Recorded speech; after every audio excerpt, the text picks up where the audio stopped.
I think I'ma stay, my nigga.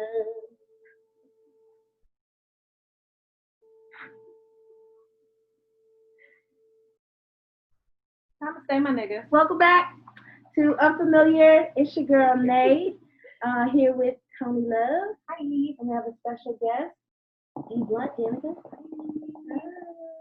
You know what time it is, and she's here from her podcast. Go ahead, cousin. Pardon my bullshit, PNB Pod. Follow us at the PNB Pod on Instagram and everywhere else pretty much. But There you go. Always serving you guys some content from PNB. a little bit everything. I have a lot to talk about. We have a lot to talk about. She might actually got hoes right now. She might actually got no hoes. My phone is just dying because, I've had Instagram open all day. 20%. So what's calling you? At all. My email. Right. My package is coming yet. Refresh. Did my package is coming yet? Refresh. I get package moves too. Okay, that is definitely work. No, not a hoe. Not a hoe, but I can be honest. I am waiting for a hoe to hit my line. Listen, everybody, listen. We're going to get to the hoes, though. We're going to get to the hoes. We'll get to them. I love the hoes. I won't be crazy. Well, what do you love about the hoes? What? What's your favorite part?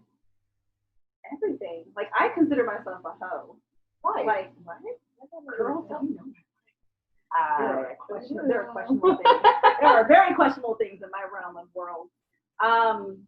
No, I just think that it's a life that is constantly kind of like shitted on when it really doesn't need to be. Like being free and doing whatever the fuck you want to do shouldn't be. As long as you do it in a safe way, why does it matter? What do you think about porny side Twitter porn? Twitter porn, it has its uses. It has its uses. We're not gonna. I don't want to see everyone else's selection of Twitter porn being shared. Because it gets weird. But I'm like solid 2 minutes 20 seconds of my life that I might skim through. I am here for seeing everybody's porn preferences on Twitter. I don't care if it's like an embarrassing like or like retweet, national retweet. I want to see that shit because I want to see what you into. I don't mind, but I do think when I get on Twitter, like like on a Sunday. And like I don't really want vaginas just roll past. I'm not here for that, and that's not right. But I'm a godless woman, so that don't matter to me. I follow sex workers and stuff like that too. So do I, but like if I see, and I know like clockwork every Tuesday I'm gonna see a whole bunch of titties, and it's okay. It's okay. They're still doing Titty Tuesday? Yeah. Well, one of the sex workers I follow, Miss Nasty, she's like one of the top. I've seen her. Top OnlyFans girls. Yeah. She came up on my story. I did not know there was a porn side of Twitter. I didn't know. For when how long? I first got back on Twitter, because I was gone for like 10 years. So when I first got back on, I didn't know that it had become so inundated with porn. So I followed one account because they posted something funny. And then the next morning, I was like scrolling through, and I seen just bitches was just busting it, fucking wide open. And then I was like, well, fuck, I don't want to see your vagina, bitch. But then she did something interesting, so I'm like, bitch, how do you do that? So I rabbit holed into the Twitter porn, and then I got stuck on. I didn't get stuck. I ended up at the pegging videos. Yes, you love to see it. You love to see it. I was like, it was my first time ever seeing it. And so I was like, Twitter porn. This is not my. Yeah, it's something that you definitely have to like ease into. Prepare yourself for. Ease into. Yeah, like I don't. Yeah, like if you're not looking for that or like necessarily interested in it, just like seeing Girl, it. I've never seen it. I was like, no, but you had to get off that. I thought this is a lot. See, I don't really have. I don't have an issue with it. That was my first time. I like to look at vibe porn too. So like it's not like or like threesome like What's your favorite type of? I like group porn. lesbian porn. I actually prefer lesbian porn. Yeah. What? Even though I'm not a lesbian. Really? I mean, I'm not either. I like women, but I've never done porn, so I wouldn't know. I've never done a woman, so Me neither. but I like lesbian porn. I'm not As well. into lesbian porn. I've never seen pegging porn. I've been So looking for it. I'm legit gonna go home and watch. Like I am. I want to know if And it's as gonna soon as do you're anything for me finished, because I do I like. want to know your reaction. I do like nut videos. Well, like, Sorry, y'all. So early on. But you in know the what? podcast. That's Sorry, what this y'all. is. It's fine. But I do like nut videos because I feel like I Don't do keep like to shaming see men in their most vulnerable state when in that they're like literally very vulnerable I didn't at that. think about any of that. Oh, I think it's just aesthetically. it's dicks are not that aesthetically Not pleasing. the dick. It does something for me mentally to see a man like okay, cool. You might send a little video, but like nigga, if you're not gonna go all the way, it's like what was the Oh, I point of this? truly feel that way. Okay, Don't yeah. give me no kind of big video if I'm not seeing it Yeah. at all. Like, But I didn't know that was a thing for like a kink that I was into, and I was like, okay, like, but it does make me feel a little bit like, yo, if I ask you for a video and you send it to me, and now you're weak because you have released all of your energy into this video that I asked you to make for me. I really enjoyed that. Does it make you feel powerful? I already feel powerful, but it just makes me feel more in control of things. So yeah, that's Control Yeah. is the same as power.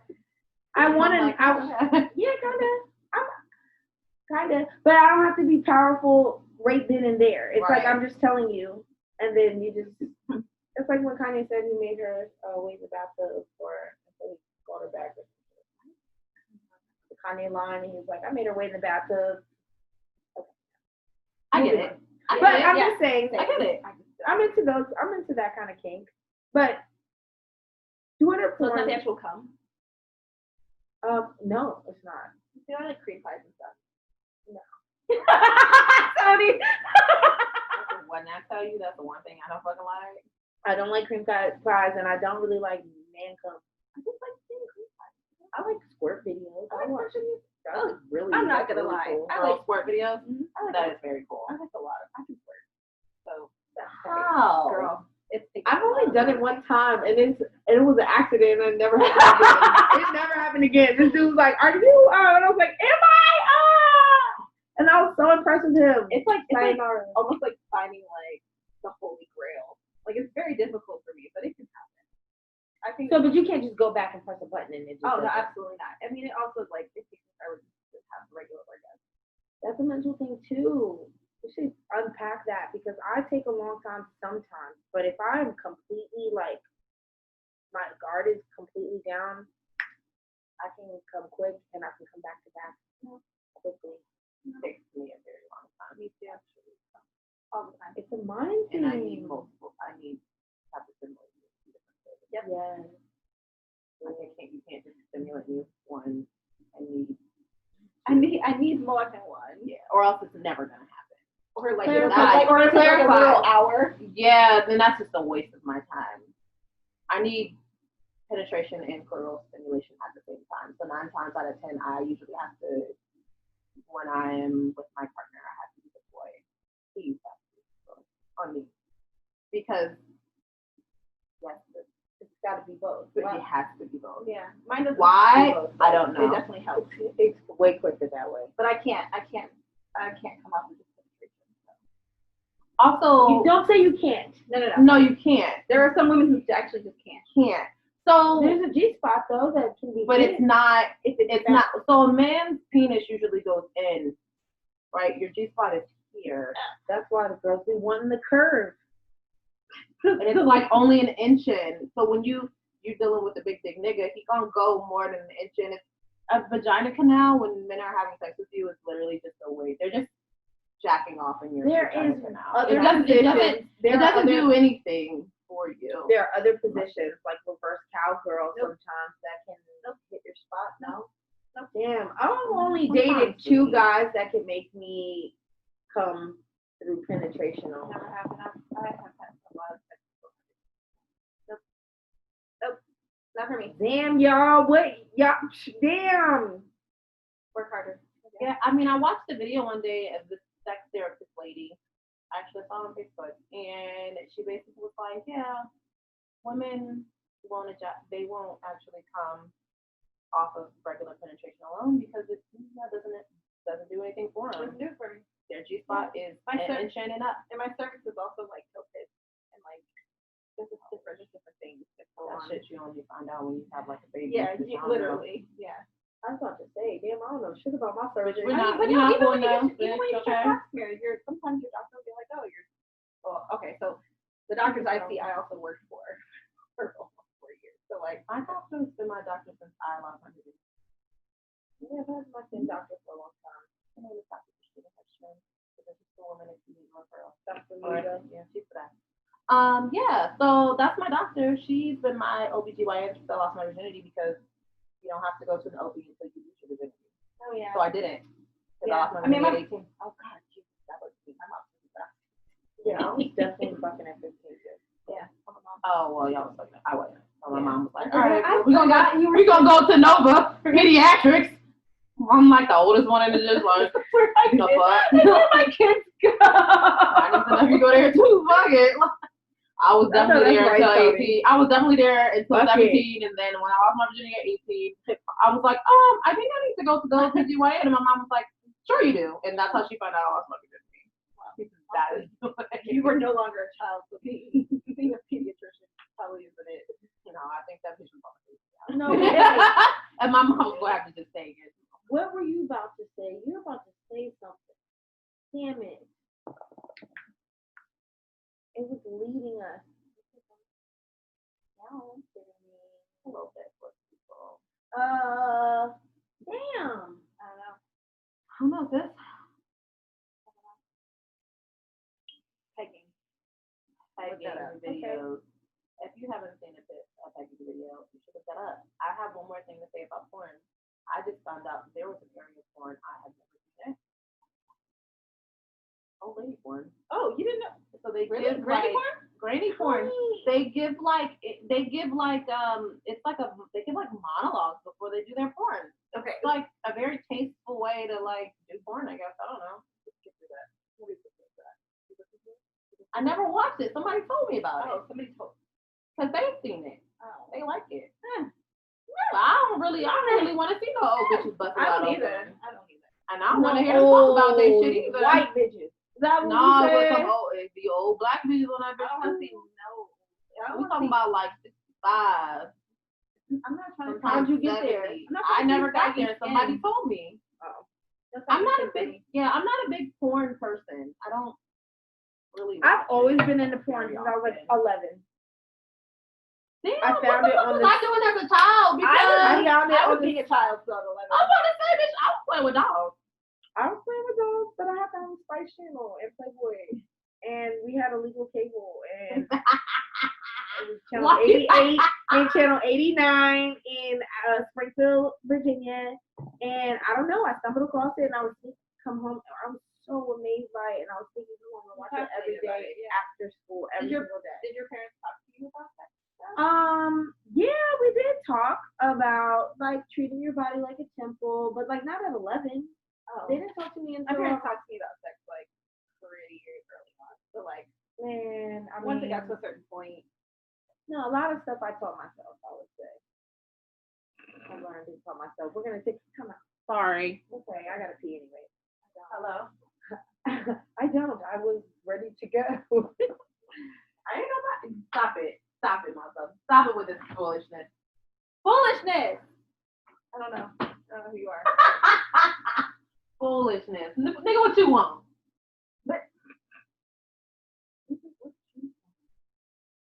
Was I not something? I mean, it wasn't, but I can if you want to pay me. Oh, sure. What you want? I mean, I have to be sure, honey. Especially this one. Let's be clear.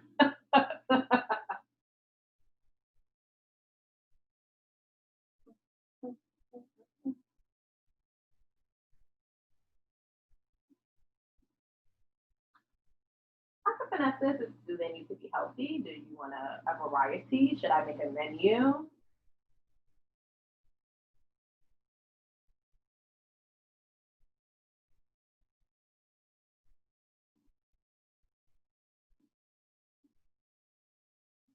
Okay. Yeah. I think I could do that, and then I could get you a little price.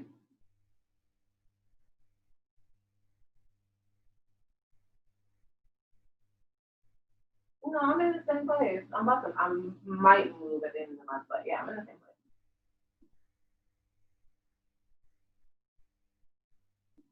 No, you're on the corner.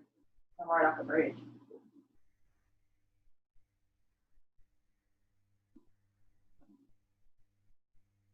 All right, I'm gonna let you know, but I gotta go because I'm recording my podcast right now. Fucking it up. I'm bringing you on as a guest, but not this time. Next time. Okay.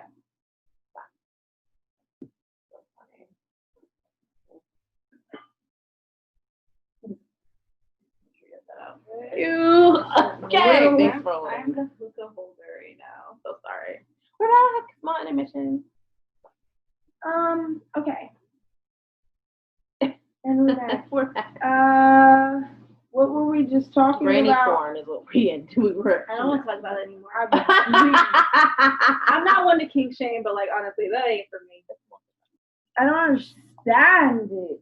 I mean, I don't understand, but you know, there are people who like pursue older women. They like Yeah. like young. Sometimes there are young men who love older women. Okay. So speaking of like kinks and fetishes and things like that, have you guys been approached with something like that? What part? Well, I don't know, like people who are into like more fetishy things, like maybe approaching. I've been approached a couple of times as well. Well, Give me an example. the unfortunate thing about being like a light-skinned woman, which like I'm not really like I'm not proud about it, but like men often fetishize you because you're a black woman, but you're not. Like I'm black, but like I'm not. Like you don't see me, and you do see me and think that I'm black because you see my features. But like if you were to see me from It's afar, exotic looking. yes, that's what exactly. It's different. So say something about that. So since I'm a light skinned black woman, I'm often fetishized by both white men and black men, in a sense where it's like they want to. One man called me a Nubian queen, and I was like, man, do you not see the color of my skin?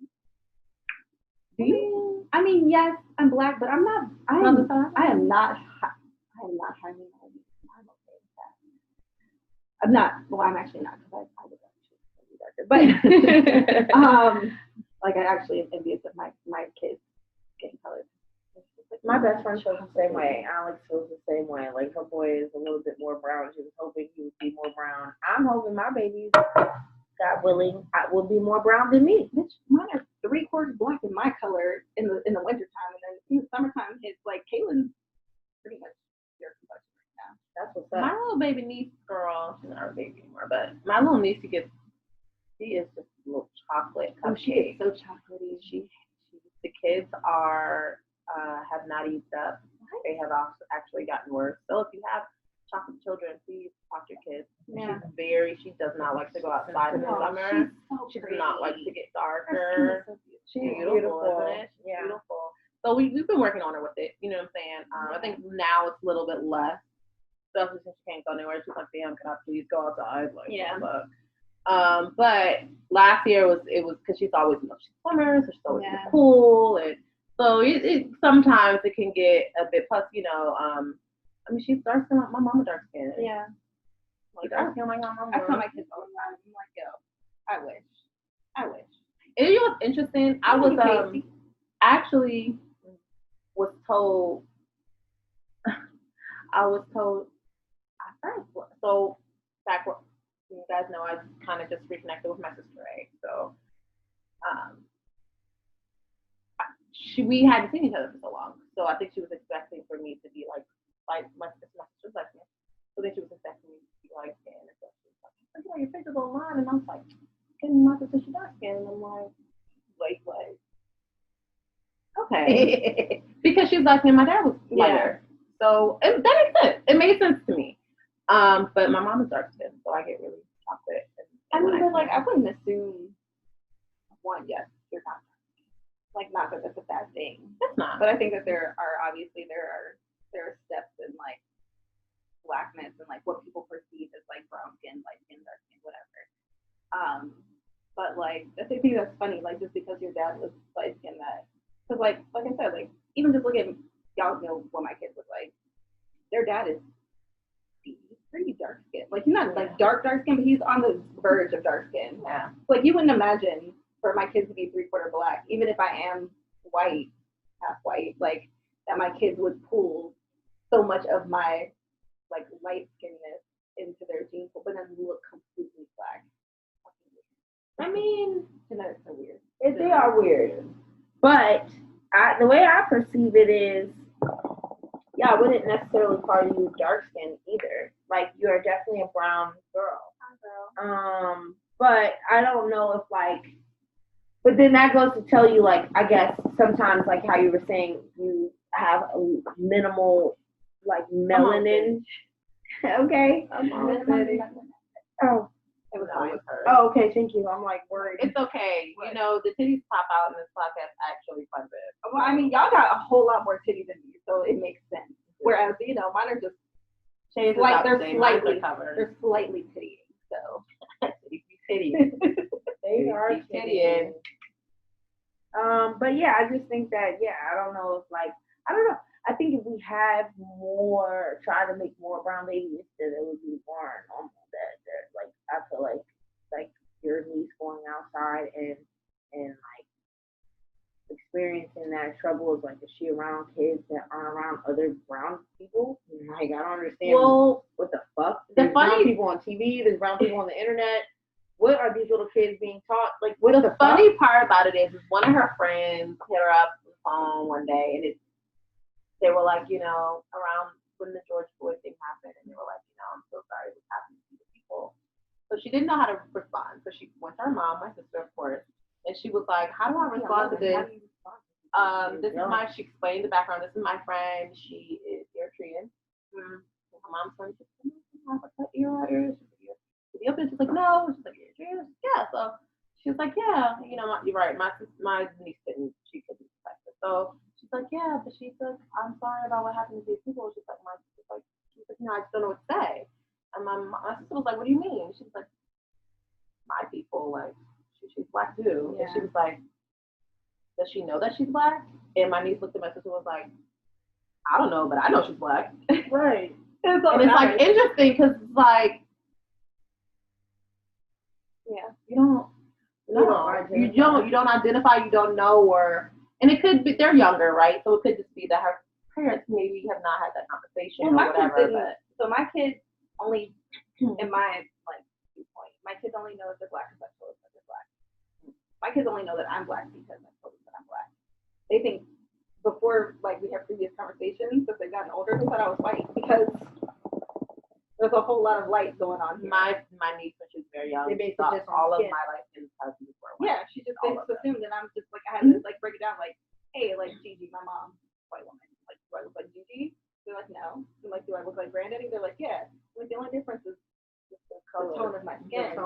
Otherwise, like I'm just black, and then they're like starting to learn it now, but they don't, you know, they're not taught that unless we teach them that. And that's the thing. It's like it's not even necessarily like a distinction. Like I don't have to be like you're black and this person's white. I don't care about anybody else. It's a matter of like my kids knowing they're black and then embracing that and then learning about being that. That's my only emphasis. Yeah. But for people who, especially like if that little girl is like her parents are immigrants or whatever the case, which may be very well may not be, you know, it may, and you know that was another part of the conversation my sister had with my niece, like, hey, because there are people who are immigrants who don't actually associate themselves with the black experience, whereas like as being black Americans, that's completely different for a lot of immigrants. So a lot of people, not to cut you off, but a lot of brown people, black and brown people in America don't actually associate themselves with the black American diaspora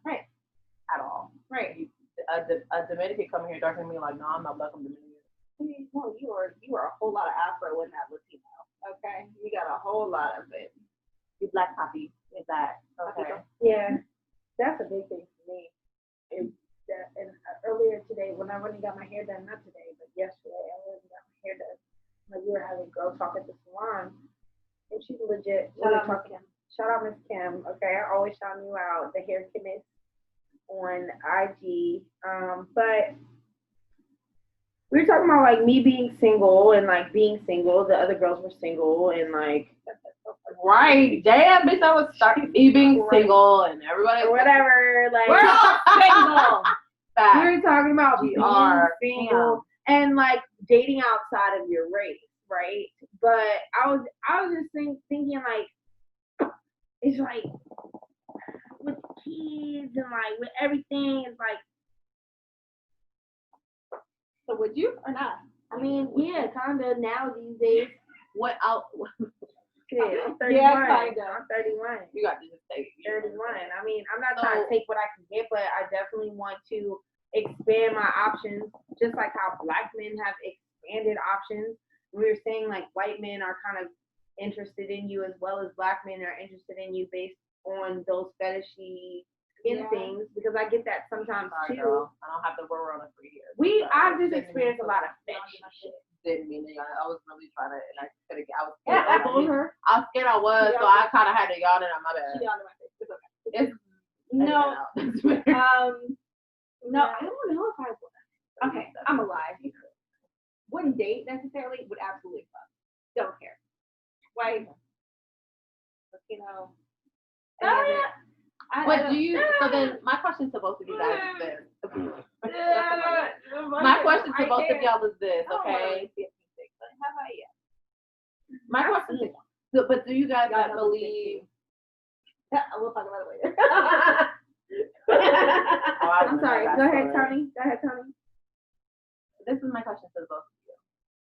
Since you guys are biracial, do you see having sex or dating a white person as dating someone of another race? Yes, I totally do. Yeah, absolutely. Yeah, I do. I identify as black, like, and I've had arguments even with my mom about this because she didn't understand.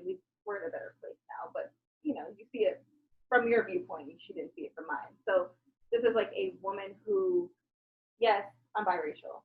I have no issue talking about it. Like I'll talk about my whole white mama. My white mama. Her name is Heidi. Heidi is like a white. My mom's name is Wanda. I got an all Wanda bitch too. Love you, Wanda. We love you too, Heidi. Okay. So like, but in my space and in the world that I live in, I'm a black woman. I'm seen as a black woman. My kids are seen as black children. On any type of like, if somebody sees me, they will never see me as white passing. I will always be something that, even if they don't necessarily identify me as black immediately, they know that I'm not white. Right. So, and then like my dating life, would I necessarily feel comfortable with dating a white man? I won't say no because I haven't, so I can't just like completely discount that. However, like, do I think that their experience is parallel to mine? No. So like, how can you actually like meet at the same point with somebody if you guys don't actually share viewpoints? So with that being said, do we think that these black men that are dating white women it's because you have to have a feeling, and it's so weird because we're literally products of that. I have such harsh feelings. I have such harsh feelings about it, but you know what? I dated this guy over the summer, and he told me that this other girl he dated that was mixed told him that she wasn't mixed with anything when they first met. He asked her, "What are you mixed with?" She said, "Nothing. I'm black." And he's like, "I'm looking at this girl, clearly seeing that she's not just black." But he was like, "I went with it." And over time, as they dated, he found out that yes, her mother is white. Yeah. You know, but like she identifies the way you identify, the way I identify, but I'm openly and willing. You know what I mean? I am who I am. Yeah. My mother is who she is. My father was who he was. That is what I'm a product of. But it legit bothers me. No, a little bit. So okay, so let me just like clarify. I don't mind interracial relationships. I don't. Me neither. I'm the product of one. Why would I have an issue with that? What I do have an issue with is white and like non-black women fetishizing black men for the sake of, and that's how these relationships come to be. I also have an issue with black men pretty much berating black women by dating other women that are not black, and that's my issue because it's not about. At that point, it's not about dating somebody that out of like who you want to date. It's strictly because you don't want to date a black woman because of the stereotypes and stigmas that are placed on black women. That is my issue as well. Mm-hmm. I don't care who it is that you date, have sex with, or anything. White, black, green, purple, trans. I don't care. Yeah. But shut the fuck up about black women when you do it. Yeah, absolutely. That's my only thing. Date whoever you want, but don't sit there and all of a sudden be like, say some shitty thing about black women like on the side. Like that's the fucked up thing. Like like I said, like whatever you do is your business. I have best friends that are women when you do best friends that are white and married. One of is married to a black man. She has never she have never made it a point to like be like, we are this interracial couple, like see us, acknowledge us as this. Like they're people who love each other, had kids, and like I have love for them. It's never been something where I feel uncomfortable with that relationship. Right. However, there are relationships where it's constantly put in your face. Like white girls do this, white girls do that, like right, yeah, like white girls do this and I'm with her because black girls don't do this. Like there's no comparison. And that's the thing, is that you're searching for something, at least in my opinion. These black men are searching for something, and these women that are not black for things that they know that they can manipulate. I agree. In a certain space. This isn't everybody, but I also don't have an issue with interracial relationships and dating. I think love is love. I believe that across the board for every color, no matter your gender, what you identify, whatever. However, like even people that have began kind of on that same tip, it's all about educating yourself. So as we get older, let's say you're a black man, you only date white women. You know, it was me. The couch is small, guys. My bad. I had that job. The new one coming through. We're making that chocolate tonight. But I just feel like you should choose to educate yourself. So like figure out why it is that you only. Very important. Yeah. Very important that you educate yourself. When you have mixed children, it can be weird. When you said your kids didn't know that you were black because you're so light skinned, it's like I have older brothers from my dad's first marriage who are dark skinned. They're dark skinned, dark chocolate, love it. And like then I knew their family and I knew my family, and I would see them and be like, and I would come home and look at my mom would be like, are you come on? Like because this is their mom. This is their mom. Right. Who's brown, like my complexion. Yeah. And my mom is blonde hair, blue eyes. Like your mom is the ultimate like and then mom. And her feeling. And then her name is Wanda. Her name is Wanda. Wanda is funny about it. It's so funny. I love it. I love your mom. Yeah, that's great. My mom is dark haired, dark eyed, but she's Polish German. My mama black, like lady black, dark skin black. Her name's Stephanie. Hey Stephanie. Hey mom, I definitely almost. Yeah. Well, all I know is that I can relate to that because I feel like you don't get educated as a mixed child necessarily, and it does take education for you to know, like, okay, your dad is black, your mom is white, you might be fair skinned like Danica, or medium like me or Tony or whatever, or chocolate, and not know how to fit in your own family. It's really weird. So I do think it's weird when black men only or promote only dating outside of their race. Like, I agree. I don't red flags. Yeah, I don't care what you do. Just shut the fuck up about black women when you do it. That's just how I feel. I don't. Nobody asks your opinion. Don't give it. Nope. I personally cannot date someone outside of my race for my personal reasons are. There's two. One is because I'm a black woman with large breasts. Voluptuous. I got some ass, but it ain't no jiggly down, We love a good bubble. So with that being said, the word on the street is white men love to taste. So I can't say that's the word on the street. They love to what? They love titties. They love titties. They love breasts. Yeah. All men love them. So my thing here is like I can't because I feel as though you're just with me to fetishize me, nothing more. And it's the same way I feel about Middle Eastern men. I think that anybody who's a non-black person, like you can still be a person of color and still fetishize Black women. I Like, just don't. Yeah. I think you appreciate me as a Black woman. I think you appreciate me because I'm a woman who's different from the woman that you've dated with these features that the women you've dated in the past don't have.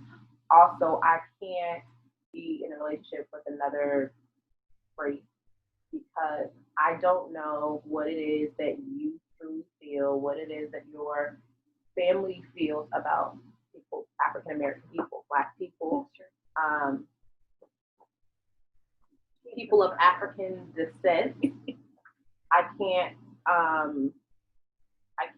because I'm not quite sure what they're saying when I'm not there. And if your grandmama called me a nigga on accident, I'm gonna be better with that. And that's a fact.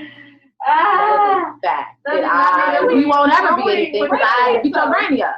And that's my problem. You know what? Somebody call me a nigga, I'm their ass. You know Mama, what I granny, realized I'm in my last 2 serious relationships, I've dated other mixed kids. So I've kind of like negated that kind of like part of the actual complication because it's not. One was Black and white. Well, both of his parents were Black and white, and then they had Black and white for years. And then the one after that, he's African and Asian. So yeah, you kind of just like at that point. What do you do? Right, what do you do, right? Like who cares? Who cares? Yeah, that's my main thing. Is like who fucking cares at that rate? Like we're over here mixing and melting and doing a whole bunch of stuff. That is not where it is. What are you plugging this into? The outlet, nothing. Why don't you plug it into the surge protector? You can unplug the white one on the surge protector and just plug yours in again because it just goes to the computer. Sorry.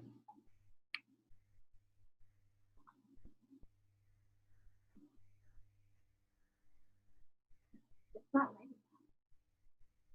Well, surge protector's on, so. Yeah, I think it's charging. Which charger? Oh, there we go. But no, bitch, because that's my charger. They work. Yeah, right. Oh, My charger too. I was supposed to be tight. Okay. we're back. I don't know. So you were talking about mixed people dating mixed people having mixed babies. Yeah. And how People could mixed. like Yeah, how there's a whole could lot of you? like at that point, like I really just don't think that it's even worth the argument. Like, of course, conversations are had. At least with the person that I dated who was mixed, like mixed in with the same cultures as me, like Black and white. Mm-hmm. There's not really like a huge argument there. Right. However, when you introduce new cultures and a completely new religion into I'm religionless, but like a culture based on religion, right? Mm-hmm. Like because Islam is a cultural. So it's like Christianity. Yeah, both of his parents, even though they're from 2 different continents, literally because they're both immigrants, are both Muslim of birthright. Like so that's just so it's one of those things like that brings into a whole different kind of discussion. However, there's no, in my opinion, like there's no negating him being Black in a certain space, even though he is not conceptually, like when you see him, he's not Black. When I first met him, I thought he was like a normal kid, like normal, like oh, your parents are Black and white. Black and white, yeah. Wrong. But at the same time, he has a certain experience as somebody who is perceived possibly as Black that kind of creates that narrative for him. But it's still not the same as what I experienced. Right. So there obviously are conversations that are based off of that, but at the end of the day, we're still minorities. So what is really the basis of the conversation at that point? Because we still have like stories just different languages. Yeah. Yeah. No. I agree. I agree. I know that sometimes I run into this a lot where individuals that have, immigrant parents that are brown don't, but like their stories, even though they're from 2 different places, their stories still, are similar, but they don't see it as such. So, I mean, I don't know. I get it. Like so like within obviously people say like Africa, like you have to think about also like Africa's something It's not just this one. is a Black African. Like his dad is a Black African. even in their society, he is perceived as a black and darker skin, and here in America, he's perceived as well. So there's still a black element to it. There's just like a completely different spin on it because there's a cultural difference. But if I was to see that man on the street, I'd be like, oh, he's black. So it's weird to like conceptualize what that means in this day and age. Yeah, I think we all deal with that to a degree of like being put in a box by what you look like in general. Yeah. So we all go through it. I mean, well, especially American kids. Yeah. Because we've never not been put in a box. Yeah. I mean, before we were born, we were born into a box, literally. Yeah. Yeah. Fuck America. Yeah, fuck America right now. It's so been ghetto ghetto. for real. It's real ghetto. It's the most ghetto right now. Yes. But You're giving me really like. It's not even a fun. You guys are giving me a. It's not even a fun New York summer ghetto. It's just right. Can we crack the fire hydrant ghetto?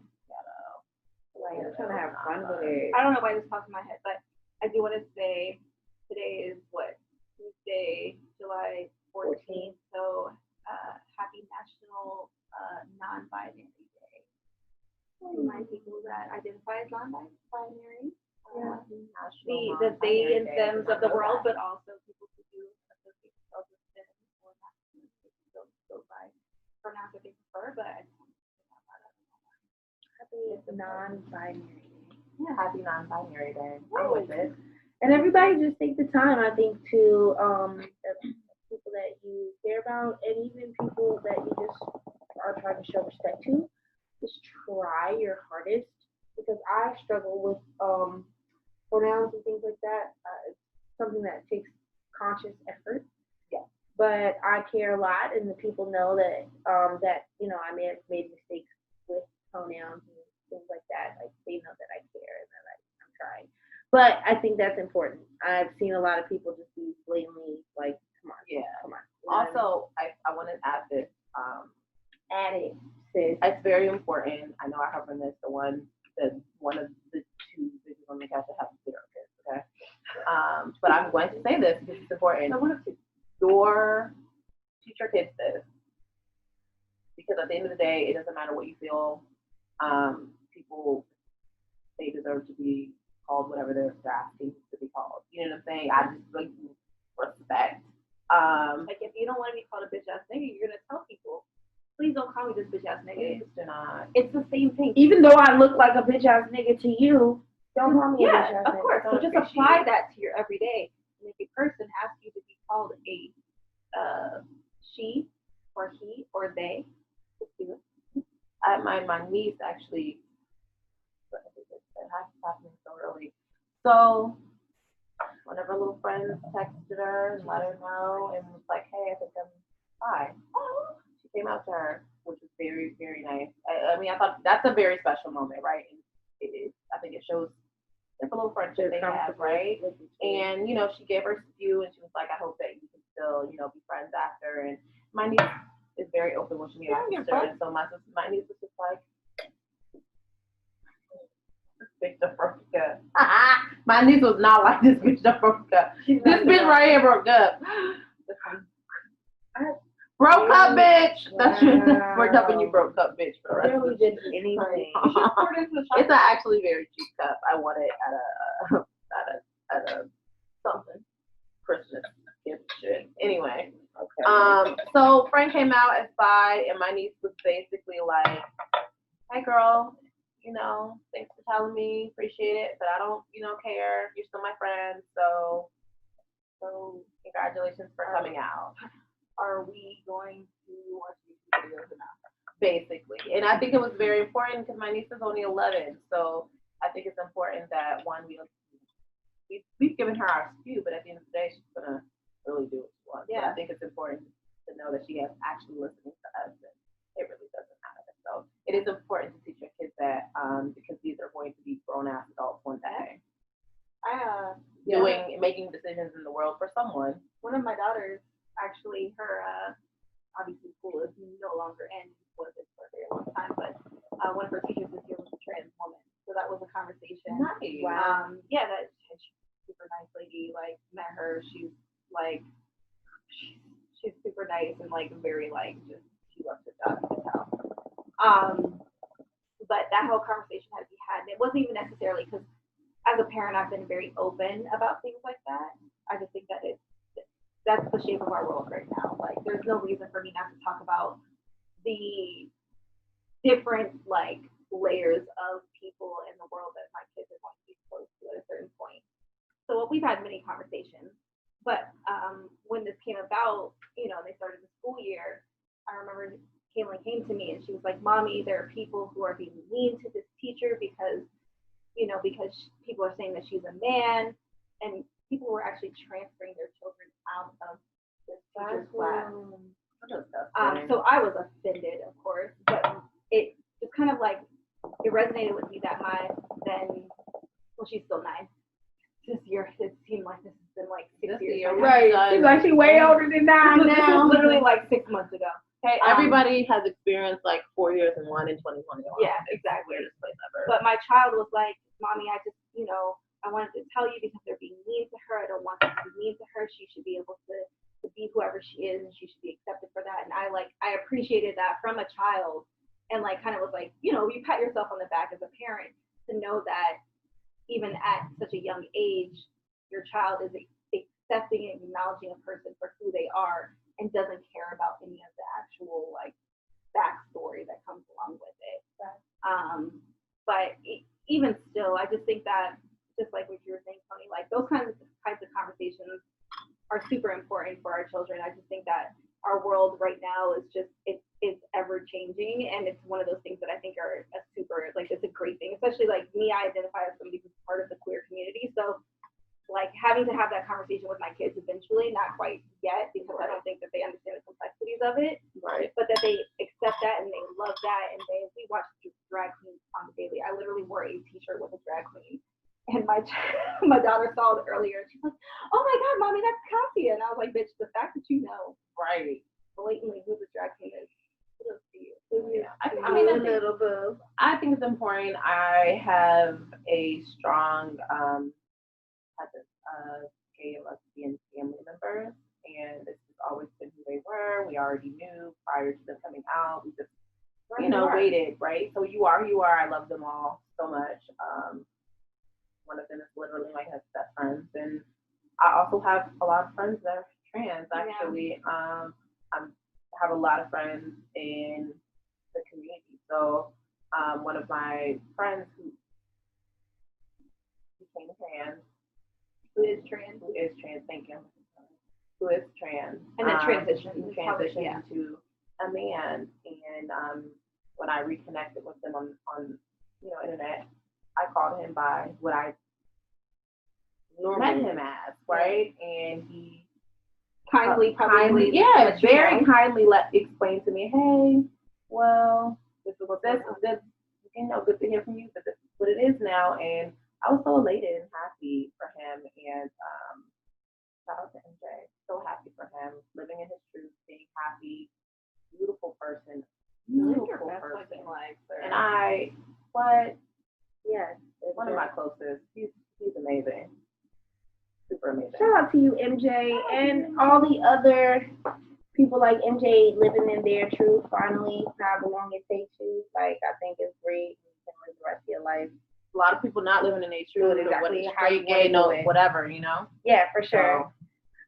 Okay, let's move on. I know that we had a couple topics, so we can kind of bounce around here at this point and kind of do like a 30-minute cap. We have Jada and Will in August. We have boundaries. Can we do word association with Jada, Will, and August? Yes, please. Absolutely. All right. Let me drink from my white girl bottle. Yeah, I want girl, because you know what? You got a big one, bitch. So I know you paid like 7 for that. Shit. Plus the top. It was 60. That was a steal, bitch. Word association with Jada, Will, and August. Okay, so we're going to start Let's do a fuck, marry, kill with Jada, Will, and August first. Okay, shall you start? Who is fucking Jada? Sound like that thing on fire. Okay. Sound like that thing right. I'm not mad at that. Sound like that thing right. Okay, Not fucking Jada. I'm gonna marry Will and kill August. I don't need you. You the finest one. You fine and all, but like, I don't know. Y'all take it away. I'm marrying Will. He got that. Damn. But hold on. Let me just say that Will must not be putting something down properly. I disagree. I don't think that's necessarily the case. I don't think so. We'll talk about it. Go ahead. Fuck Mary Kill. I actually have the same fuck Mary Kill. Okay, no one more. So, Wow. Actually, I don't have the same. fuck August. Yeah. That was my next Absolutely. choice. Have you seen his dick prints? I have seen the difference. Jada could Would help marry herself. Jada and would kill Will. Marrying Jada would be a beautiful life. Actually, I'm not mad at that either. I'm not mad. I think that at least in my the way that I perceive this whole thing, people make mistakes, right? However, do I want somebody who, when their truth is like, whether or not she's kind of pushed into it, but I don't even think that's the case. This truth is now being discussed. I think that there's a certain, because August said whatever he said. Pushed into telling the story. Yeah. Got it. Her personal business. Yeah. Yeah. So we're clear. I do agree that they were both forced into that. Because Will even said it. He was like, Why are we talking about this? we would have never. Exactly. Because your business is your business. So, do I think it could have been handled differently? Probably in different ways. Absolutely. But to know that somebody is as transparent and can talk as freely as she did about the situation at hand, why would I not want that in a partner? That's a great communicator. Yeah. Whether or not it's something that you want to hear. Jada seemed like a manipulator a little bit. I'm not even gonna hold But you. everybody's a manipulator. Yeah, but that to the point where she in this interview. So you all seen everything, right? We did our fuck Mary kills, right? Wait, didn't you have another? She said, well, you said word association. Let's do that first before we dive into. Wait, let me clarify because you said it would be shades, and you're like, no, actually it's different. So what would it be if it was different? What is your fuck Mary kill? My fuck Mary kill actually is I'm actually going to fuck Will. Ew. I want to. He's very tall. I'm going to kill August because I do not need August or his ombre so. Okay, that was a lot. The too small fedora. It was so It was much. giving Keisha Cole. You're right.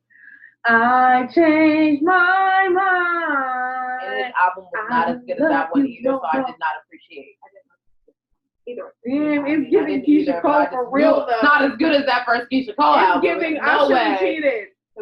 You would have heard that shit somewhere. And you said it out with somebody else in it. Okay. So yeah, I don't need and then I would marry Jada because that's a good great communicator. And outside of someone who makes you laugh, you do need someone who has great communication. I would only either fuck Jada or kill her, so I wouldn't marry her. Okay. I would never marry her. I did want to marry Will first because he had but Jada do some. And Jada got kids. Jada has kids that make coins. And Jada has matrix coins. How about fuck Mary Kill? Coin. We marry Will and Jada since they come as a package deal, sort of. They got bad marriage. Fuck August, and we just. So my take on this is that yes, as bad as Jada comes off in this scenario as like a manipulator, as you mentioned, I do think that this is something in which people just need to mind their own fucking business, which is always the case. Facts. Well, August brought us into their business. He did. August did. But August obviously, I think that was. I don't think he was no shade to him. theory. No shade to him, but I think that there's something deeper going on with him, and it may be this whole Jada and Will thing and like being part of that couple without being already fucked up. But the thing is, like, Yeah, if you see his responses like on Twitter, like things like Kiki Palmer and stuff like that, He seems out of snapping. He's snapping. there's a lot going on. That Kiki Palmer response, I don't know if he's ever gonna see this, but nigga, if you is, it wasn't right. it wasn't right or appropriate because she was actually gathering a fan and not you. Yeah. Facts, and she still handled that really well after the I love fact. Kiki Palmer. by the She's way. great. She's great. Shout out to you. But my perception of this is just there's clearly like my guy, you have mental health issues. It's evident, but like not in a bad way. He's had a lot of trauma going on in this past decade. I get it. However, you cannot deflect that onto other people. And it's the same with Jada. She did deflection as well. And even Will. Like there's no accountability. Will is not. He's not the scapegoat here. So stop making me seem like Will was at home crying. Will stated he was fucking not fucking with her ass, and he was motherfucking. But done. even beyond that, like there's always been rumors and like telltales of like them having an open relationship. But the thing is, regardless of whether they did or not, it's between them. Correct. Yeah, I get that it's between them. However, we all know that it's not just between them. It's not. It's not. It's really not. It should be. Should, the word I hate. It should be between them, but it's fucking not. We're all involved. August, national treasures. They basically August tied us all in. It is all of our business. We've been tuning into Will and Jada. Even J. Cole. I want that Jada and that real love. Right? That real love. It's been a fucking... What it's been is romanticized, so... Yeah, even fetishy. But not even on their word. Like, they're not saying, like, view us as this. It's people seeing it from the outside in and seeing that but how else will we view them, and that's all we ever see. But, yes. And they gave us that weak-ass 12-minute video. 13-minute video. I was fucking with that 12-minute video because Will was like, Jada, come on. Let's just do this. So okay, but we knew Will was going to feel like that. This is your problem.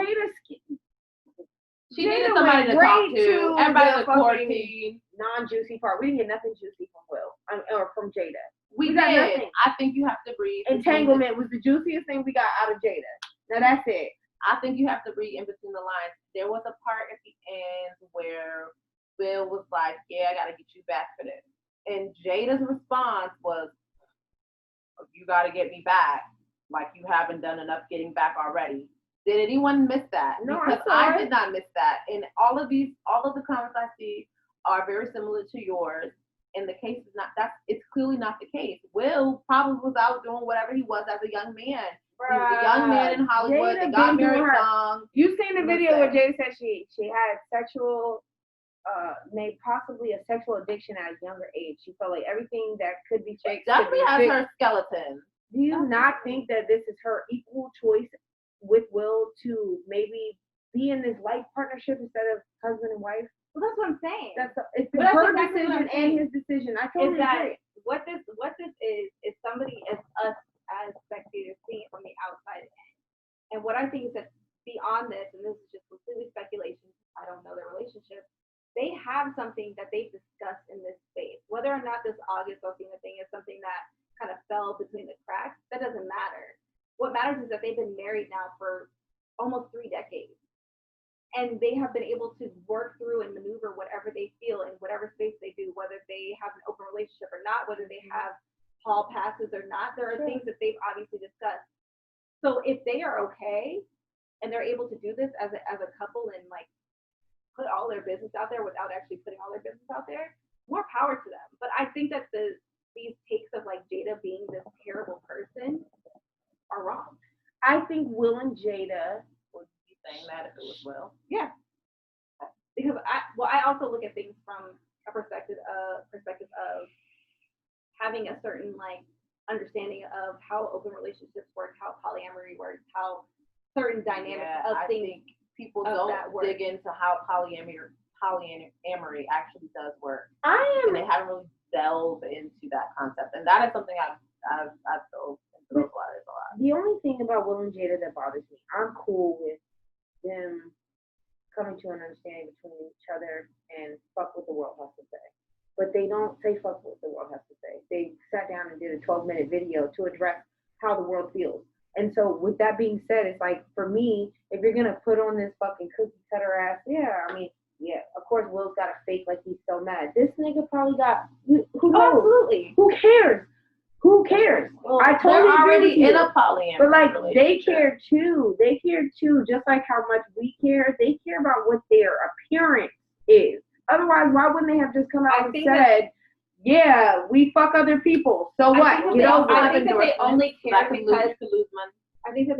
because it was brought up by somebody else who was not part of their two-person dynamic. I think that if this was something that had happened but nobody else brought up, they would never have addressed it. So I'm sure this has happened in the past in some capacity or another. But the fact that August he was like, I want to put this story out here, And I'm not going to say he had the audacity or the gall to do anything because he may have felt justified in doing what he did. And keep in mind, you still have the cojones to do it. I have a theory about him it. coming out with this, and I don't know. I think I tweeted it, and you laughed at me. I don't know if anybody's thought about my fucking theory, but I think it's a great theory. So everyone's like, oh, August did this, Nick can't shut up, you don't know how to keep a secret. Everybody's making the jokes, right? You did this, you really brought this up after 4 years, because I mean, it was 4 years ago, it's not recent. So my theory is this. We'll circle back to a family that I hate. The Kardashians. Oh, okay. I was about to say, well, who could you possibly hate? But never mind. Kardashian. Got it. Respect Chris, absolutely. That bitch is a hustler. I wish I was making her money. But hate them, all of them. Okay. So remember the whole Khloe, Tristan, Jordan, foolery, fuckery, shittery.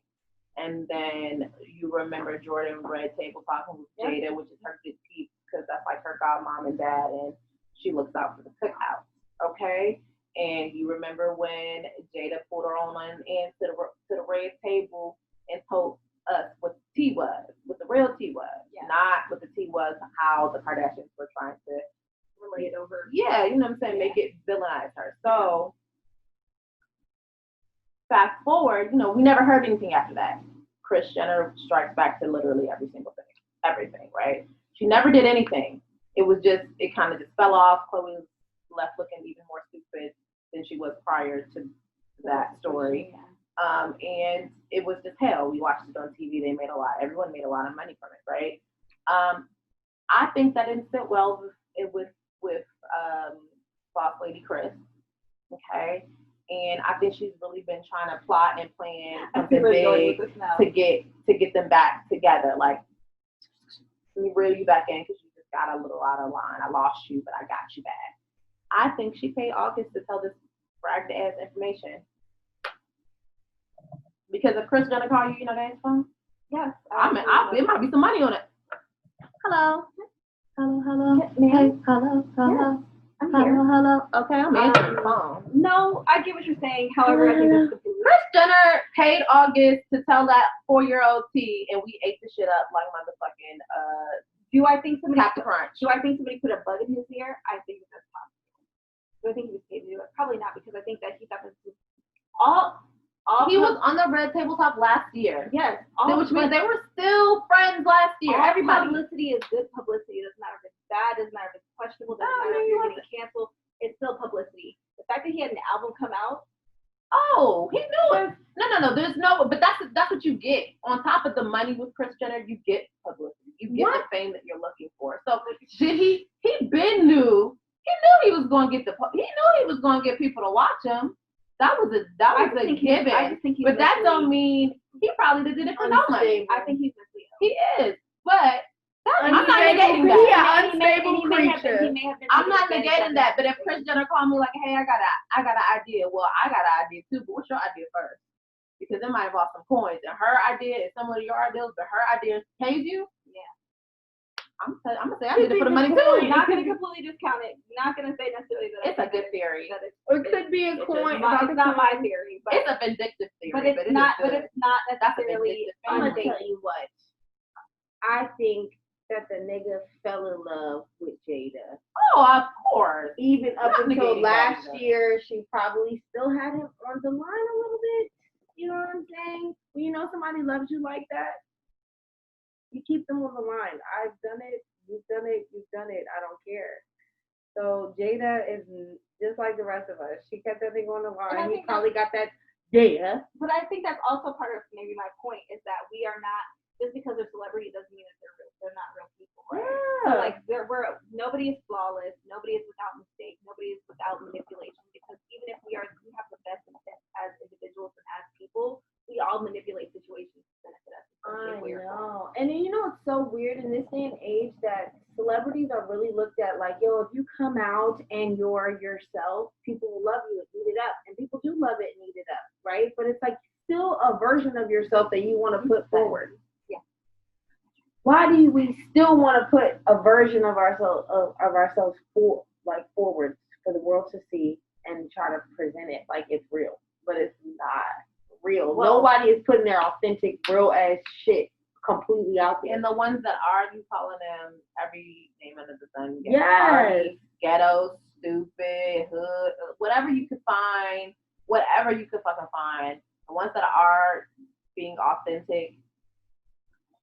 I mean, because we always want to, not we, but we as a society always want to try to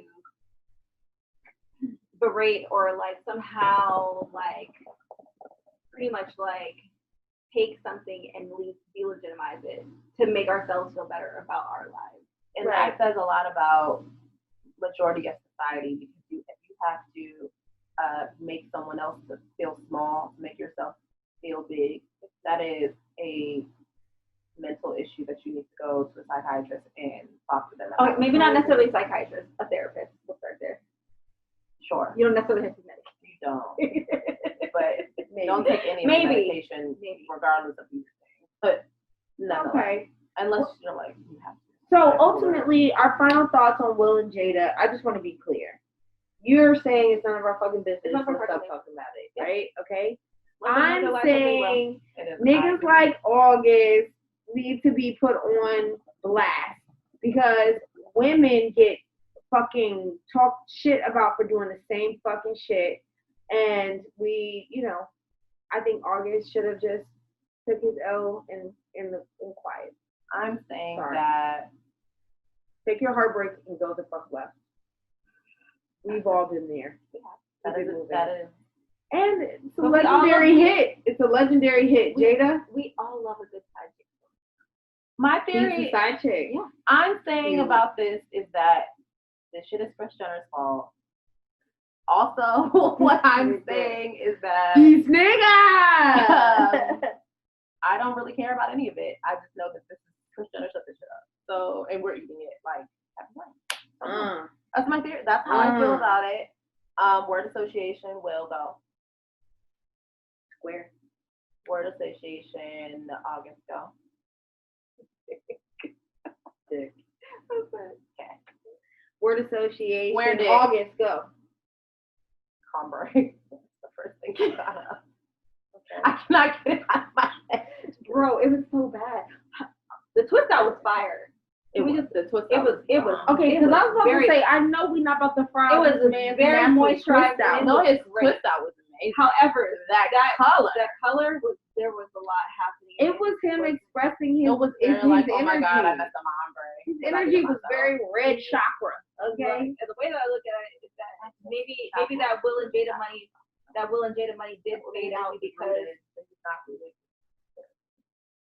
Sorry. I was just saying that maybe the Will and Jada money did actually like fall off because he was inside of it. Not if he was set the fuck up.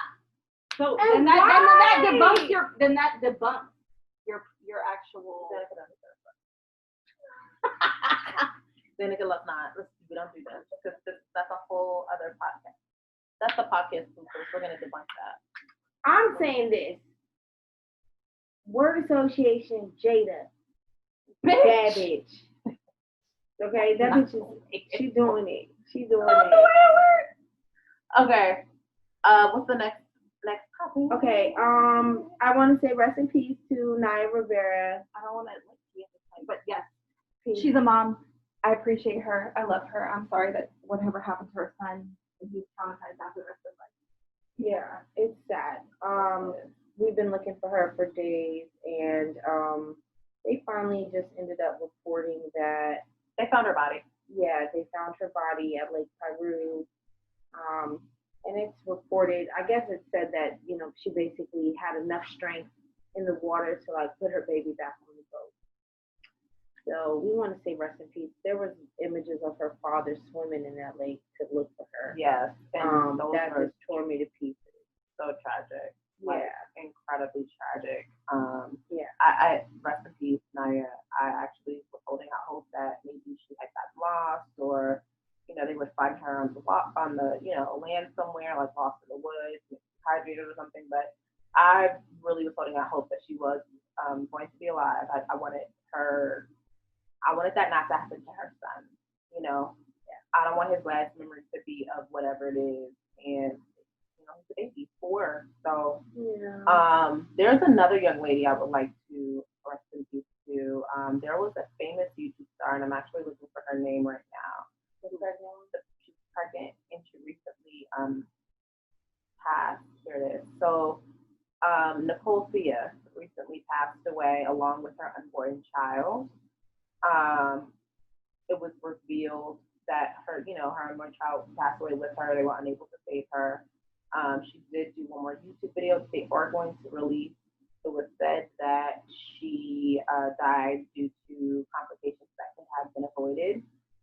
So with that being said, I feel horrible for your fiance or husband or boyfriend, whoever he was to you, father of your child, and your family. That's a terrible loss, and it's a terrible thing to lose. 2 lives that are very loved. So, also, if you are a woman of color or a woman of color who is pregnant, it's very important for you to speak up and to make sure that your partner also speaks up for you while in a hospital. For women who are single, don't have that. Make sure everything is charted. Anyone, make sure everything is charted. So we are 234 times more likely, or is it percent? I think it's percent. Yeah, it's 44 times more likely.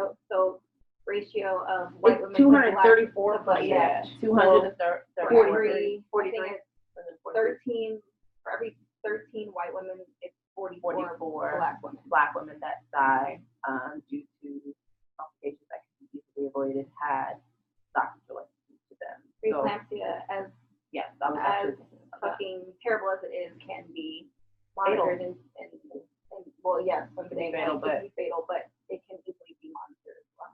Yeah. Absolutely, and we all know that the voices of brown women, black women, don't get heard at the doctor's office, at the dermatologist, at any specialist. A lot of places, I've been to a lot of places where, I was just pushed to the side, brushed to the side.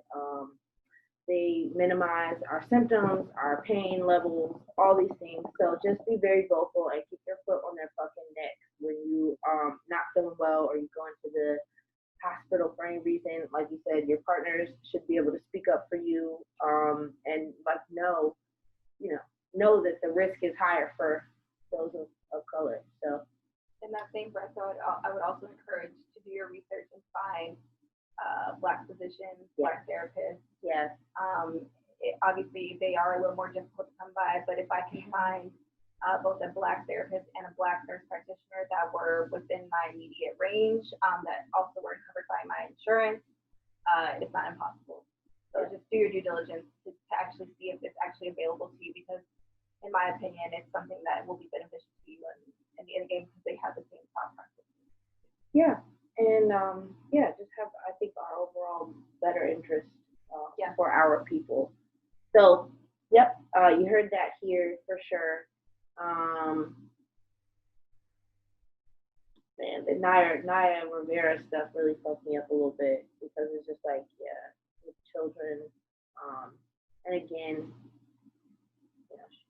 I don't know.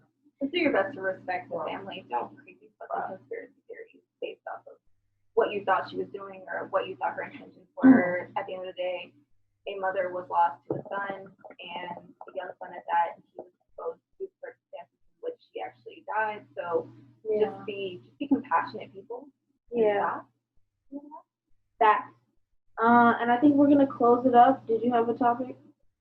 What, bitch? What? Because you guys are gonna look at me like a wolf person, so I cannot. Have you guys ever watched Dexter? Yeah, I watched it. What about Dexter? Did Dexter not your mind? About what? Remember when Dexter was like, sorry if you haven't seen Dexter, that's really good benefit. He was like a serial killer who had watched his mom die. He watched his mom. Yes, he did. He watched his mom get brutally murdered. So I guess there's a slight difference. It's a slight difference because he doesn't just go out killing random people. But Dexter also ends up being a sociopath in the result of seeing his mother be brutally murdered. I think, and the sense of seeing your mom in one moment and then to her, a little different. Yeah. It's a little different, but Hopefully he doesn't become Dexter. he won't. Who But actually know if he wants to become Dexter, probably the idea. yeah, Dexter only kills criminals, like bad criminals. So. No, that didn't pop in my mind at It all. didn't. Okay. Well, must be fucked up because All right. No, that's okay. I go to worst case scenario every time, and that is the worst case. Probably. Scenario. I won't disagree with Dexter that. is the worst. That's the dead last. Okay, so not the dead last because he could No, be murdering good people. Correct. That's the only thing. Okay, what were we saying? no, it's okay. We can either go into lack of boundaries or, like how you guys feel about zodiac. Boundaries for them. I mean, Zodiac is fascinating as it is, but I think everybody has their own interpretation of Zodiac and like what that means, interactions with other Zodiac signs. And I think none of us are astrologers, so. So boundaries or lack thereof. I think specifically on social media, but I mean we can talk about it on all little areas. Yeah. I feel like that. No. Did I'm just. You clearing that up. Boundaries on social media. I actually don't have any boundaries on social. Well, What are you that's fucking fine. begging on Twitter and shit? You obviously have no boundaries on Okay. social media. I wormhole into that. So okay, let me take the reins for a Such a bad joke. let me take the reins for a second because this is going off. Sorry. Take the reins. What is your definition of boundaries, Shay? Because you and I were talking about this earlier, and I think that it is. I think boundaries is is like set your price and live your life. Keep it moving. This is where I'm at with it. Don't cross it. that's not what you said. I didn't really have a definition earlier, but I mean, I pretty much feel like telling people what you want and then giving it to you is kind of like this is my boundary. This is what I want. It's not a bartering system. Okay, your boundaries is like you're saying telling people what you don't like. Not necessarily what you don't Won't like, but tolerate. what you need. Not necessarily what you want. What you need and what is Yeah, the it can actual. be, you can look at it. You can state it in two different ways. Yes. Right. So, but when I said that, put your thumb in the butt is something could be a boundary. It's like I need that. Okay, but that is not a boundary you're placing. That is a need. that is Fucking boundary, man. Usually, if you're about to do this and not do it, that's crossing the boundaries that I. That's not a boundary. Usually boundaries are associated with emotional and like like emotional, mental well-being, yeah. not necessarily physically. I think you requesting a thumb in your butt is something that is either Desire. it's a desire or it's a sexual want or it's a kink. It fits in those all are intertwined. So Kink. That's Some extreme. people don't want anything. Not. some people don't want anything near their butt. It's a kink. It's not a It's boundary. not really okay. Butt it's not play a is something boundary. that is a kink. It doesn't matter what level it is. It all kind of is under the same umbrella. Okay. So a boundary for me could be. I don't have any. She said, "Let me make sure you stick a thumb in my butt, but no other boundaries, bitch." I was joking, but like, okay, for me, it's like, damn, like, okay, there's times when certain things are not appropriate, but then there's times when those things are appropriate, like the word bitch. Did we not talk about this? Call me a bitch all day long. If you being freaky and nasty with it, or this my bitch, whatever. But the second that I get the different type of energy with like bitch, like, I don't know, I feel the difference. Yeah, then okay, cool. It's like nigga and girl. No, it's the hard bitch, like bitch, like bitch. Well, what I think that boundary actually is the whole word. being able to respect one another. I don't think that is the word. The word is the word. The It's word. what the word means. It is what and it's the inflection and like the inflection behind it and the intent behind it. So those are my boundaries. Like I do not like any man or woman to be aggressive with me in that way. I don't like that at all. I don't. If you get aggressive, it should be sexual, and that's it. Well, aggression is not something that we typically will like necessarily take as like the best thing. So that's understandable. But I think See, I'm not good at boundaries. no, though. because boundaries, I think in this case, boundaries are something are set with people that you have actual interaction with. somebody can be aggressive towards you just off the bat, right? Like, you don't know them at all. Okay. However, if this is somebody who's your friend, who knows that you have issues and that you have actually had conversations with them about things that make you feel a certain way, they are intentionally crossing that boundary when they go and call you a bitch aggressively in that space. Like, I call my friends bitch all day, bitch this, bitch that. But if I go and step over the line, knowing that he and I had that conversation, Personal experience. yes. Whereas, like, let's say I don't typically call people bitch ass niggas, but if I go over the line, I'm like, you are a bitch ass nigga. You know I meant that shit to hurt your feelings. And to do whatever it is to invoke whatever. Cross the boundaries. Exactly. I didn't care. And I'm intentionally crossing a boundary in that space.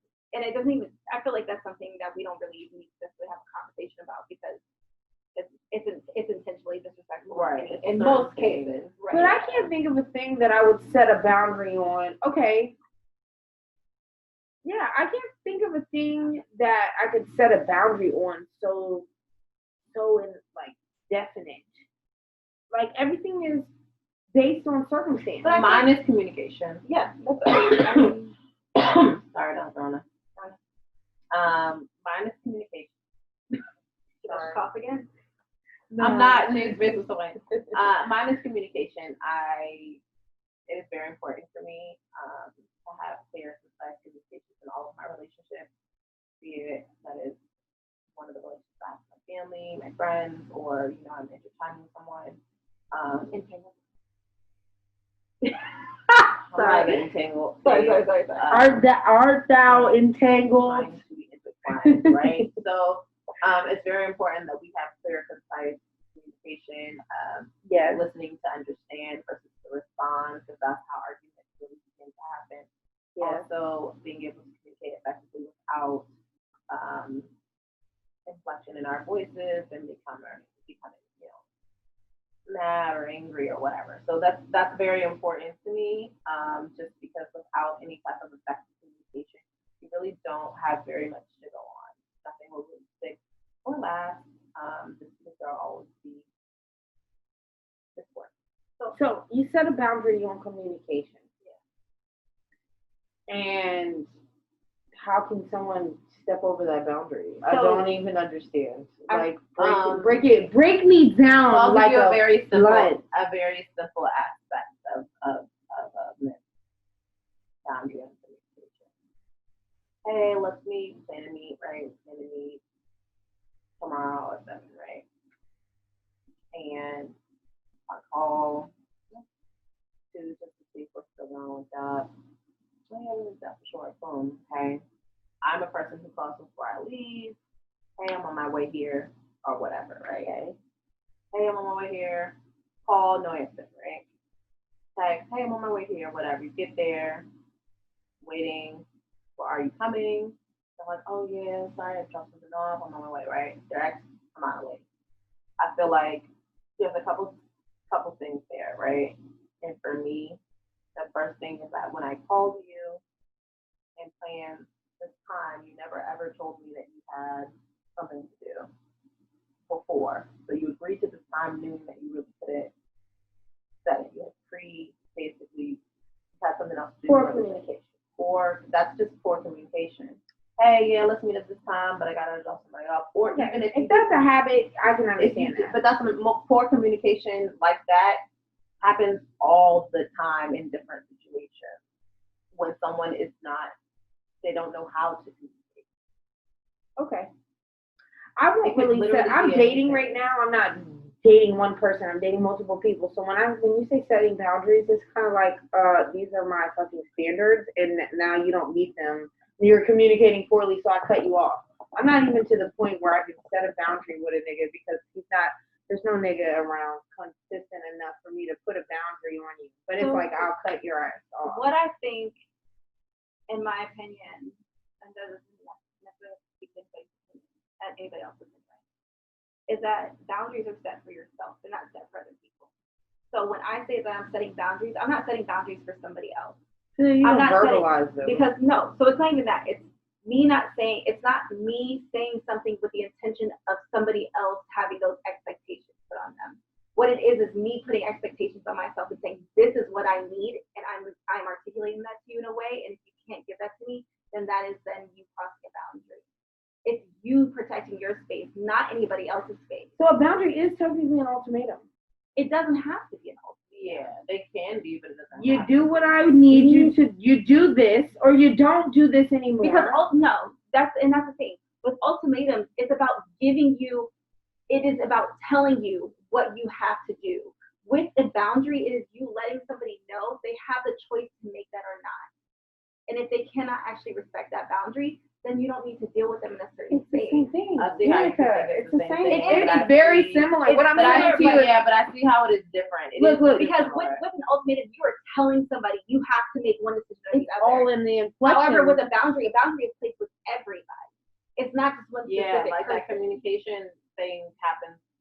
Like I said, my boundaries are placed within all of my relationships. They're not placed within just one. So y'all boundaries that you set in your personal relationships are identical to what you set in your Absolutely. like, Boundaries, love yes. relationship? Preferences, I just had an issue with my boundaries being overstepped last week, and I won't go into details because I don't think that it's necessary. Sure. But this was somebody who was platonic to me that I view as a friend, and that overstepped boundaries that I was trying to place at that moment several times, and it got to the point where after I was insistent on saying, hey, look, this is not something that I want to talk about now, let's pick it up at a different time.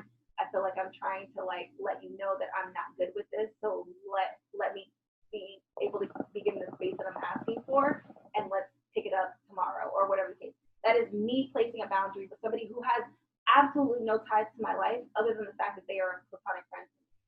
But if you're overstepping that, then I don't fuck with it. And I told this person, I said, you're not listening to me.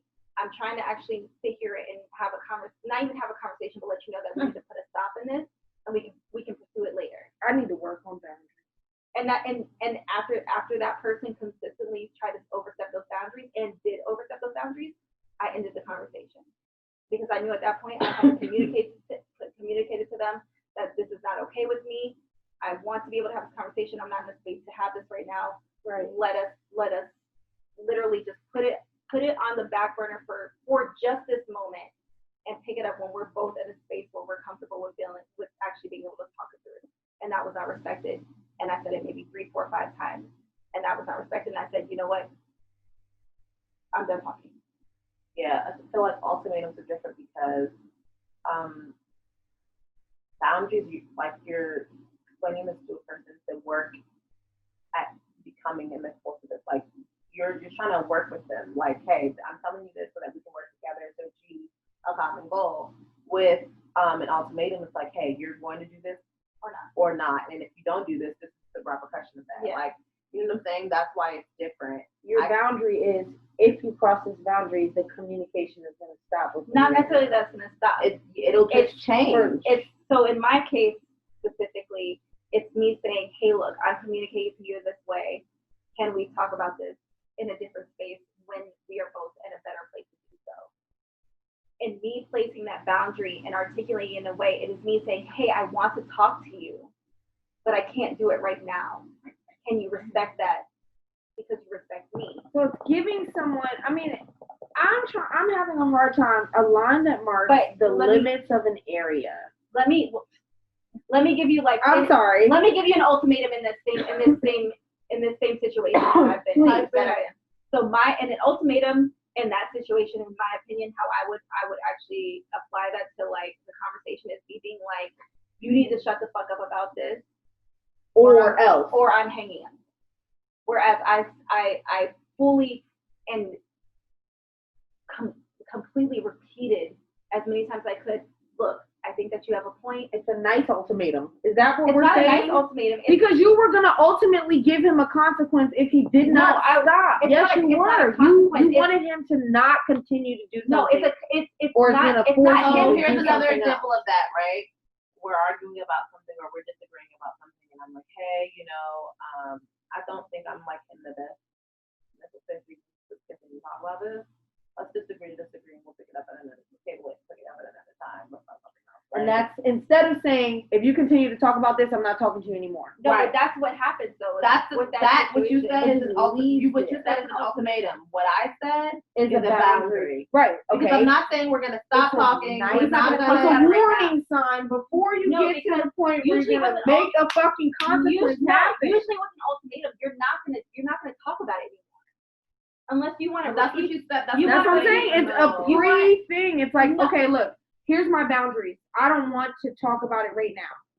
And then this But let's person talk is about- insisting. But let's talk about it later. We can talk about it later. And they say, I want to talk about this shit right fucking now, bitch. Whatever. They're giving you the ultimatum. Okay, and so I'm saying, that's okay because it's not respecting your space. Exactly. What I'm saying is And we can talk about this, but at It's the not right moment, now. I don't think I can even give you the best piece of me to have this conversation because I just told I'm you that not I'm in space. mentally not there. Yeah. okay, So and let's I'm do not it. going to give you what you deserve. In this I'm telling conversation. you what I'm missing so that we can effectively communicate this situation. now answer me this. Ultimatums also don't. Ultimatums also don't allow the person giving the ultimatum to take accountability for their position in the action. Because you just cut it off. Yeah. Right. Okay, I get that. So now, you have set this boundary. What is their incentive on respecting your boundaries if there's no consequence? I want to know. Because you're only setting boundaries with people who are challenging your fucking boundaries. No, you almost. set boundaries with everybody. Okay. It's whether or not you have to actually harp on these boundaries, whether you know somebody's testing them constantly. Okay, that's what I meant. So you're harping on this boundary with this person that you obviously want in your life enough to say, look, I want you in my life, but here are the boundaries. Right? Ish. But continue. Because it's not like My I'm thing telling is, you it's my just a boundaries. pre-thing. There's gonna be a consequence to you not following, not respecting my boundaries. But boundaries are not a one-way street. Exactly. Men also, it's a conversation. Hey, blah blah. This is my issue. Blah blah. You know, It's a very let's fancy try to word. do this. Boom. He's like, all right, now I feel you. I've been in situations like that. I think it is better if we try it differently. But you know what I'm saying? With that being said, you know, this is what I'm feeling, and this is what you know what I'm saying. But I even think you. I even think that's combative and saying, but I feel this way. No. You don't have to In say some but I, in but- some spaces, I feel like if I'm telling you how I feel about something and you are responding with how you feel about it, you're not actually listening to me about what I'm saying. I agree. So in that space, I I'm think not really listening to understand. exactly. But my point is that it's a communication on both parties. You guys are effectively talking between each other to communicate your own personal boundaries. That's my point, right? And these personal with boundaries ultimatums and are with arguments, everybody. right? And with ultimatums and stuff, that don't happen. Now your question was, what is the incentive to get someone to actually obey the boundary? Should be that they're your friend and should respect you.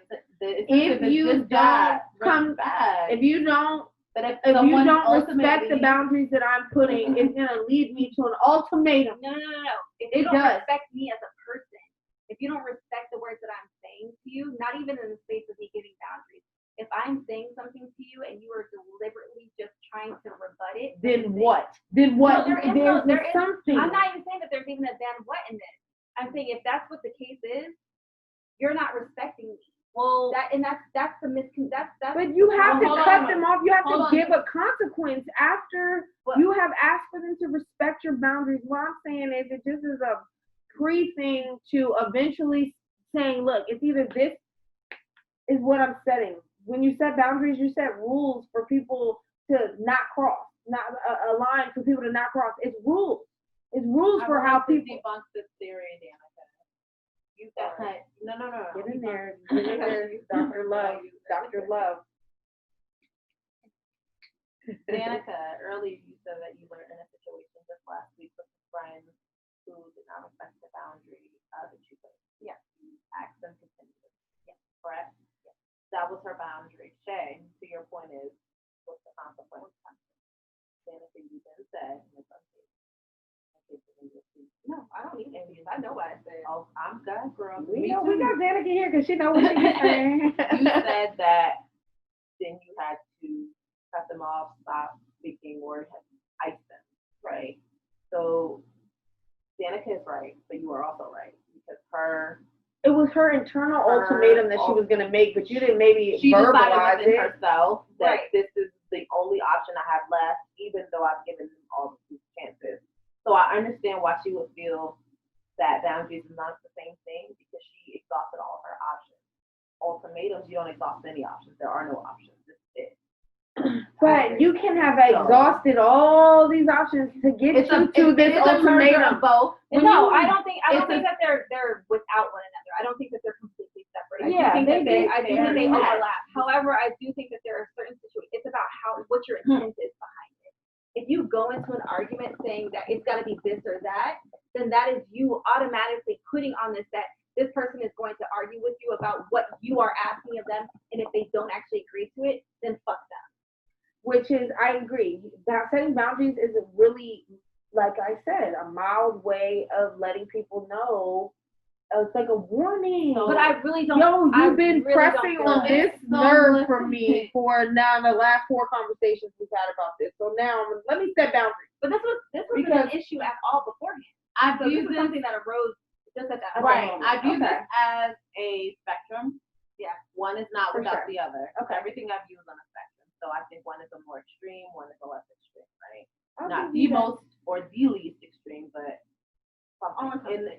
right.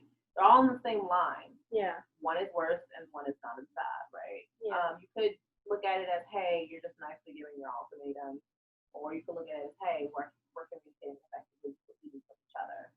But I think that my issue in that case specifically was that I was trying to communicate and this person wasn't. Yeah. And that's the issue.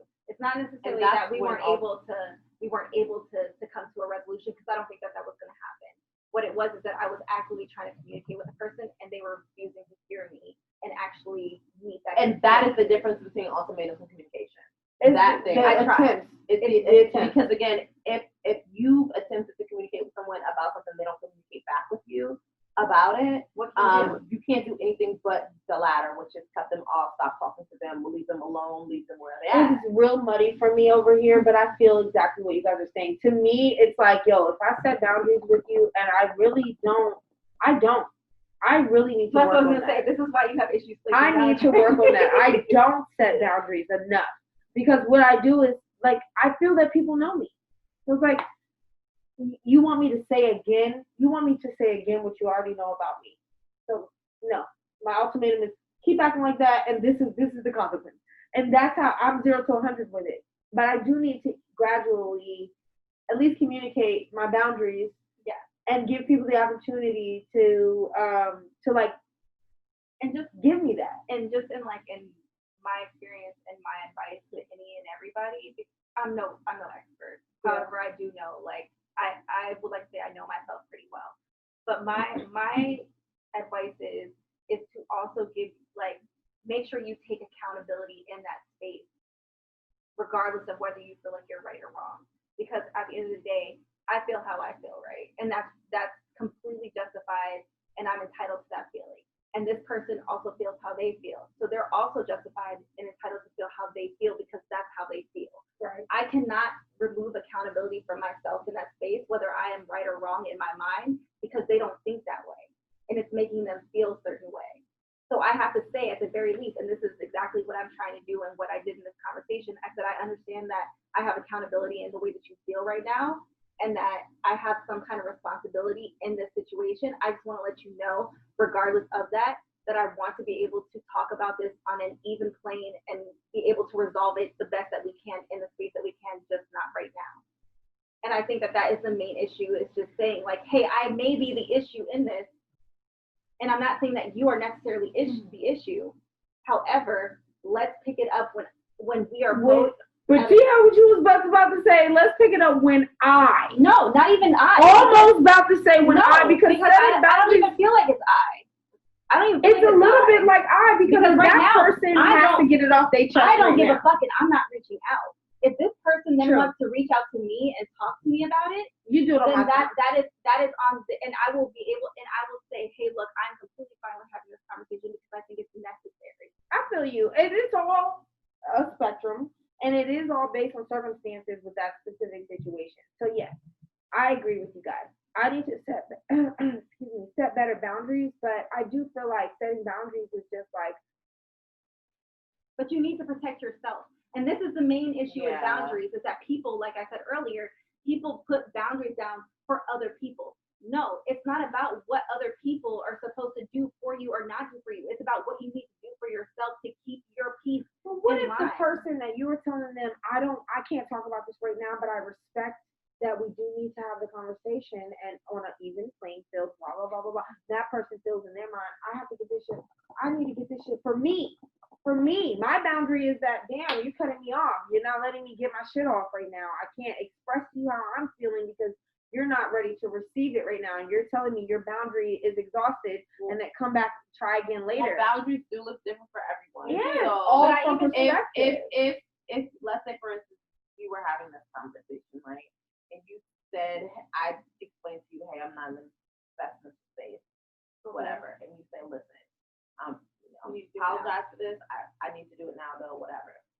I'm the person who, if you call me with the energy that you need to say something now, whether I am or I am not, you can either tell me first or you can tell me after I tell you no. It does not matter. The answer will be I will still listen. And then I will respond. Because if you tell me, hey girl, I need to talk to you, or hey, you know what I'm saying, like I have this going on, I need to explain or whatever, and I don't even allow you, I don't feel like that is right wholeheartedly. Like, but I don't have to respond immediately. I don't have to respond. You said that you wanted to get something off of your chest. What I have to do, you're asking me to listen. You're not asking for me to speak. So I don't have a problem with listening to you. But if I'm not in the mental space to actually speak on the issue, then I will tell you, hey, yeah, I'm not in the mental space now, but I wanted you to go ahead and get your point, because then I think the respect is now equal. That's also you taking accountability for where you are in that space, though. That's you Right. saying, hey, look, I'm not great right now. However, if you want to get this off your chest now, I'm willing to listen. Just know that I may need time. I may need time to actually fully process it. I can't give you an answer right now because I already told you that I don't think that I'm in the greatest space to be able to do that. But Right. I want to let you know that I am listening to you, and I want to be able to talk to you about this in a better space when I'm ready.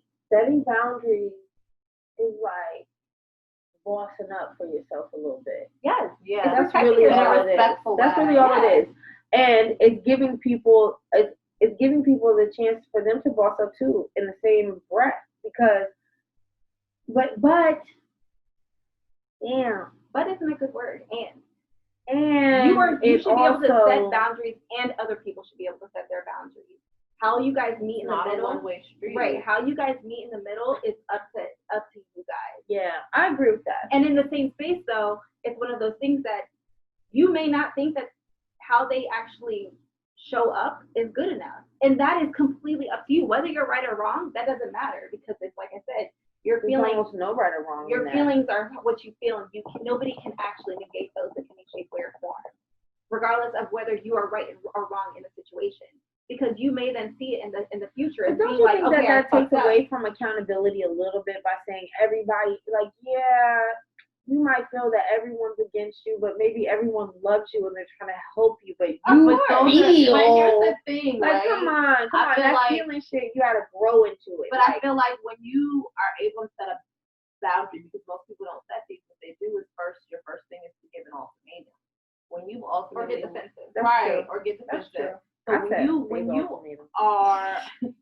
when you are in a space where you understand boundaries and you understand you need to implement them in your life, that type of rhetoric does not exist.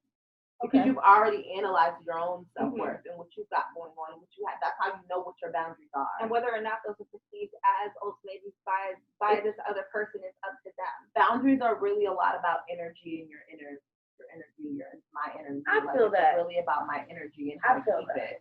And I don't express my boundaries at all, but I do have them. I do have many of them, actually. Yeah. But I just don't express them all, like, in the ways that I probably should. I express them as ultimatums every time. Like, I'm legit trying to think of a time where I was like, I talked to my therapist about what happened. Okay. And she full-fledged said, if I were you, I would not talk to that person. Because I expressed to her that I had told this person over and over and over again, I'm trying to set a boundary for you right now. This is somebody who's cognizant of boundaries, talks about setting boundaries and respecting boundaries, and having open communication. So this is not somebody that I'm just projecting my knowledge onto. Because I was going to say, like, if you were to come to me and be like, Shay, my boundaries, and I'm like, not well-versed in boundaries. I'm not even saying my boundaries. What I was saying explicitly is, like, I am not in a space to talk about this right now. That was your boundary.